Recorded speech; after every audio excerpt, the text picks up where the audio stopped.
Chapter 1. Return to the Western Capital. Maomao wiped her brow as she looked out of the carriage. The sun pounded down, baking the earth. The people who followed behind the vehicle on foot wore conical traveling hats, but it wouldn't save them from the reflected light, which would still be strong enough to tan the skin. So, a year later, and I'm back, Maomao thought. The last time she'd come, it had been a little earlier in the year, and not quite so hot. At least there was no humidity, the sweat she wiped at dried quickly, but it was still blazing. The quack doctor had promptly succumbed to the heat and was curled up in a corner of the carriage. What this place needs is a little greenery. That would make things better, Chu observed. She held out a leather pouch of water flavored with the rind of some sort of citrus fruit. Even the lukewarm drink was better than nothing on Maomao's parched throat. You've been here before, right, Miss Maomao? Yes. Last year. She certainly hadn't expected to be back again this year. Most commoners never took a trip this long in their entire lives. But you weren't here very long, right? Let Miss Chu show you around this time. You can see the sights. Enjoy yourself. There was a gleam in her eyes. The less something had to do with work, the more eager she was to do it. No, thank you, I have a job to do. Maomao would have loved to go sightseeing, to finally see the entire city and sample all the medicinal herbs and other plant life for sale at this nexus of trade. But there was one person she had to keep an eye on at all times. Jinshi, that son of a. Even now, the memory made her blood boil, and she suspected it always would. Miss Maomao. Miss Maomao. You look tense, Chu said and began massaging Maomao's cheeks. It seemed like somehow, someone always ended up doing that. Oh. Do I? I'm sure they'd be perfectly happy for you to go out all day if you told them it was to inspect your surroundings. Just make sure you call me when you do. She just wants me to be her excuse. Chu was easy to talk to, and better than any of the other potential minders who might be assigned to her, but still, oh my. We've been talking so much that we've arrived. A town of stone and brick came into view. It was dotted with green trees, and a lake sparkled in the distance. Awnings fluttered here and there to keep off the sun. The carriage rolled right on, toward a great mansion. For a moment, Maomao thought they were going to the same house she'd been to last year, but then she realized it was the one next door to that. So this is the administrative office, Chu said, looking at a stone plaque on the front of the building. The carriage stopped at the gate. The other physicians were already waiting inside. Ah, is that everybody? Said the dark-skinned Dr. Yu, waving to them. Okay, Miss Maomao, Miss Chu has other things to do. So, right. Thank you very much. Don't mention it. Chu pitter-pattered away, into the administrative building. Over here. Dr. Yu called. He was standing with Tianvu and one of the other physicians. Maomao and the quack went over to him, with Lahaku following at an unobtrusive distance. Have you been here before, Dr. Yu? Tianvu drawled. Yes, plenty of times. That was back before this was a bureaucratic office, though. I'm from the Western Capital myself, you know. A native son of Isei province. I know where the Eastern Villa is, more or less. Said Tianyu, who didn't sound very interested in the answer despite having asked the question. Before it was an office, Maomao thought.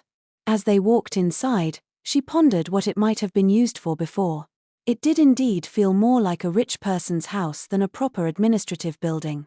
Maybe it's a mansion they confiscated from someone who wasn't paying their taxes. That was entirely her imagination, but it was enough to pass the time until they arrived at the villa. The medical supplies were already there. What should we do next? The serious-looking physician asked Dr. Yu. Let's see. The plan is for us to split into 3 groups, just like we did on the ships.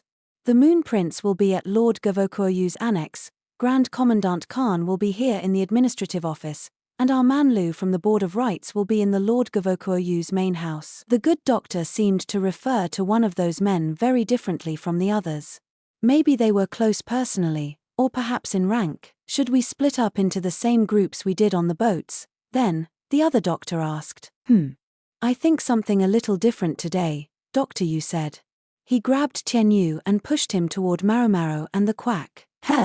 I'm with them, sir? Tianyu asked. I was sure I would be with Dr. Li again. Maomao agreed. Li was evidently the remaining physician, the name was also extremely common. So much so that it was no help in telling people apart, and those surnamed Li often found themselves called by their full names. Lahaku was a handy example of that phenomenon. We tried to take all possible factors into account when we made that decision. You can be with Dr. Li, provided that you can mind your mouth. I heard about your little gaffes on the ship. Evidently Tianyu had given lip to some high officials, but I might be just as rude anywhere else. Where am I going? To the annex. I'm going to be in the administrative office here, and Dr. Li will be at the main residence. That would mean I'm in the same building as the imperial younger brother, wouldn't it? Wouldn't that only have the potential to make things worse? That implied Maomao would also be in Jinshi's building. She might have guessed as much, hoping to get a chance to do an exam on the Moon Prince. Good luck. I doubt you'll even see him much. Dr. Yu smacked Tianyu on the shoulder. Tianyu rubbed it painfully. Dr. Yu continued, "You'll make the perfect group. Nyang Nyang is good at mixing up medicines, which is precisely what you aren't, Tianyu. But you're the best surgeon among the new crop. This will be the perfect opportunity for you to learn from each other." That would be great, if Nyang Nyang were here, Maomao thought, but she didn't bother correcting him. She'd decided that if it didn't actively harm her, she could live with it. She glanced at the quack doctor. He doesn't even seem to be on the list, and he didn't seem to realize it either. "I only hope I can be a good teacher," the quack said, fidgeting. Maomao looked away from him. "Looking forward to it, partner," Tianyu said, slapping Maomao on the back. "We are not partners." Maomao stood before the quack doctor, who flushed with embarrassment and hid behind her. "I look forward to working with you, big guy," Tianyu said. "Why yes, it'll be my pleasure," the quack said. Tianyu evidently didn't take him very seriously. "You may be with a new group, but your job hasn't changed. Doctors look after their patients, and nothing else. Each group will have a junior official assigned to it to act as a messenger in case anything comes up. Don't hesitate to use them." It was nice working with Dr. Yu. He made things simple.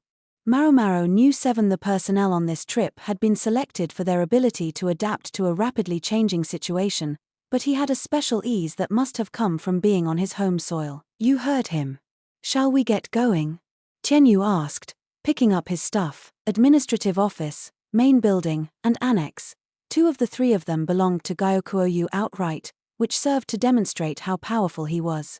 The office and the main house were right next to each other. The annex was a 5-minute walk away. Each of them fronted the main street, but inside the administrative building the hubbub outside was hardly audible. It was just that big. The walls and the trees outside probably also helped block out the noise. Maomao and her 3 companions W7 Air joined by the junior official who would serve as their messenger, the 5 of them shown to their building by a man who looked to be a local. As they stepped out the gate, they got a good view of the town. Lahaku once again maintained a respectful distance, but Tianyu kept glancing back at him. "I guess it does seem soil of odd," thought Maomao, a few ordinary physicians being given a bodyguard. To say nothing of the fact that the quack himself was personally in charge of Jinshi's care. Tianyu was too sharp not to wonder why Maomao and the quack W7 Air being entrusted with the imperial younger brother. She worried about when he might start asking questions, but for the time being she tried to act like everything was normal. She could at least play innocent until he specifically pressed her about it. Isn't this exciting? If the quack had still had his mustache, it would have been all a quiver. He wasn't a particularly brave eunuch, but at the moment his timidity seemed to be outweighed by his excitement at seeing the western capital. Tianyu, too, was looking everywhere at once. His expression never changed, though, and he seemed less like he was having fun and more like he was taking careful stock of everything. "I'm never sure what to make of this guy." Maomao could never tell what he was thinking. She had figured out, though, that he was quick to latch onto anything that piqued his curiosity. If she knew what that was, she might be able to anticipate how he'd react, but she still didn't know what he found interesting. "Chem?" Tianyu said, tilting his head quizzically as they left the office. Maomao wondered what was up, and then she saw a familiar face.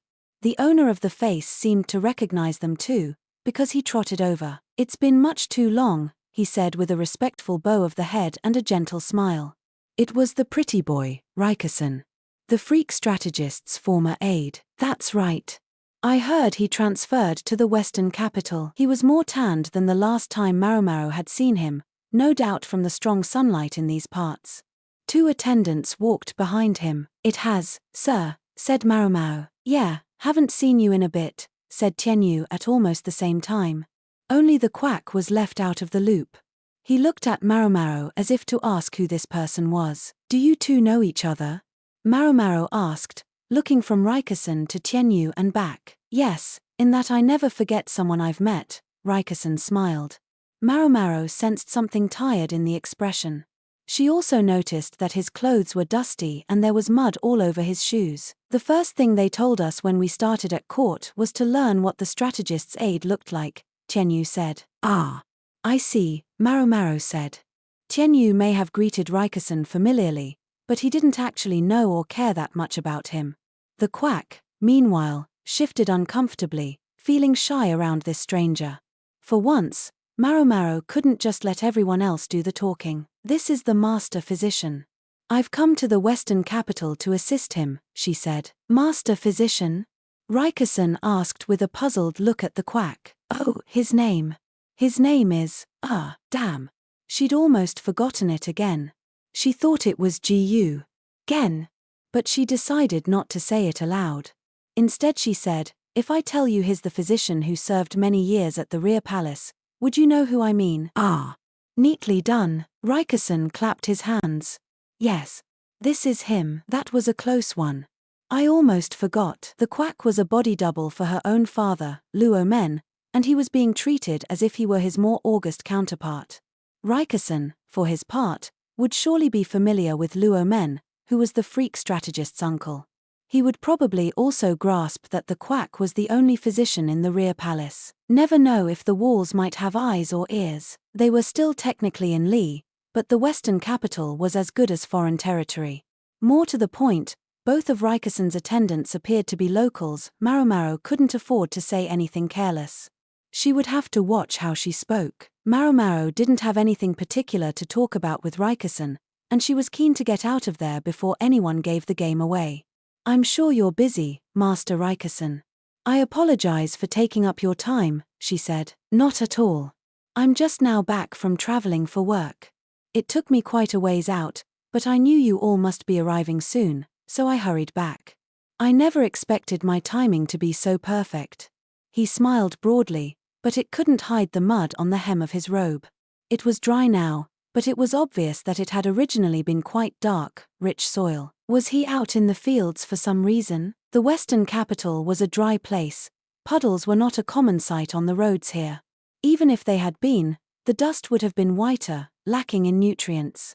The only place he could have picked up fertile earth like what was clinging to his outfit was in a field that had been watered. Maybe he was coming back from whatever village was closest to the water. Hurrying to get back, he hadn't had time to worry about how he looked. So nobody told him when exactly we were going to arrive. Lengthy trip or no, she would have expected Rikusen to know at least that much. I must be on my way. I'm afraid if I stand and chat for too long, my former boss might notice me. I'll see you again, said Rikusen. He looked like there was something more he would have wished to say, but he must have been too busy. Tianyu, who knew whom he was referring to by his former boss, snickered. Only the quack doctor was left entirely in the dark, and he spent the entire conversation looking sad. Maomao would have to explain to him who Rikusen was while they were on their way to their destination. She found herself with a lot to think about, but she also remembered what Dr. Yu had said to them. Doctors look after their patients, and nothing else. Maomao was an apothecary.